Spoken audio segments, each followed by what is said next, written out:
Hello guys, Nepal Kathmandu ভ্রমণে আপনাদের স্বাগতম। আমরা কাঠমান্ডু এসে পৌঁছেছি কিছুক্ষণ আগে। ড্রাইভার সাহেব আমাদেরকে থামেলে নিয়ে আসে। থামেলে এসে আমরা হোটেল খুঁজছি। হোটেল আগে থেকে আমরা রিজার্ভ করে রাখিনি।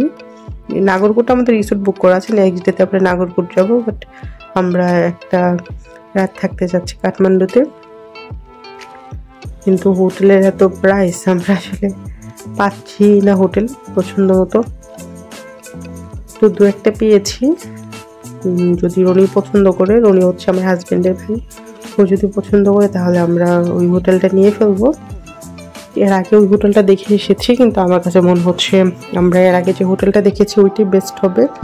তো রনি আর তাসিন একটা জায়গায় কফি খাচ্ছে, একটা রেস্টুরেন্টে বসে রেখে এসেছি, কারণ এতক্ষণ হাঁটা সম্ভব না ওদের পক্ষে। যেতে যেতে থামেলের রাস্তাগুলো আপনাদেরকে একটু দেখাই। খুব শান্ত পরিবেশ থামেলের।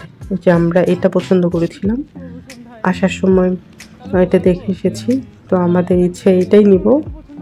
তো এখানে তাসিনকে রনিকে আনতে যাচ্ছি, গিয়ে দেখি ওরা কি করে, তারপরে আমরা এই হোটেলটাতে যাব, আপনাদেরকে আবার দেখাবো আমাদের নতুন হোটেল। তবে এখানে একটা দোকান আছে, ব্রেসলেট, মুখোশ, অনেক কিছু কিনতে পাওয়া যায় এই জায়গাটাতে। এই যে রাস্তাটা ধরে আমরা এসেছিলাম, এটাও কিন্তু একটা হোটেল প্লাস ক্যাসিনো রেস্টুরেন্ট, এটা বিশাল। এই হোটেলটার প্রাইস হচ্ছে 43 থেকে শুরু, অনেক প্রাইস। যাকে উনি এসে দেখছি খাচ্ছিল একটা রেস্টুরেন্টে, তো ওকে এখান থেকে নিয়ে যাব আমরা হোটেলে। এটা হচ্ছে আমাদের সেই হোটেল। এই হোটেলটা আমরা বুক করেছি, এইটার প্রাইস হচ্ছে 1500 রুপি। আমার কাছে মনে হচ্ছে 1500 রুপি দিয়ে এটা অনেক লাভবান হয়েছে আমরা, কারণ সামনের দিকটা এটা রিসোর্টের মতো। ওয়াশরুমটা অনেক সুন্দর, পরিষ্কার পরিচ্ছন্ন, সুন্দর আছে, ভালোই লাগছে।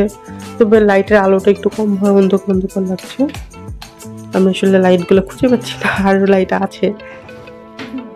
রুমটা একটু দেখায়, আমাদের 2টা রুম বুক করা আছে। একটু পরে হোটেলের লোক আসবে, এসে আমাদের ওয়াইফাই পাসওয়ার্ডটা দিয়ে যাবে। এইটা হচ্ছে আমাদের আরেকটা রুম, 2টা রুম, 1500 করে, 3000 টাকা। সুন্দর অনেক, আমাদের ভালোই লাগছে, ছিমছাম। একটু পরে সামনে বাগান আছে। নেক্সট ভিডিওতে আমাদের হোটেলের সব ডিটেল বলবো আপনাদেরকে। ভালো থাকবেন, আল্লাহ হাফেজ।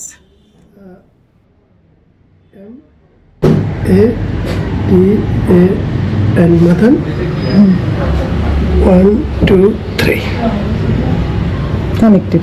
Okay. Thank you. Okay.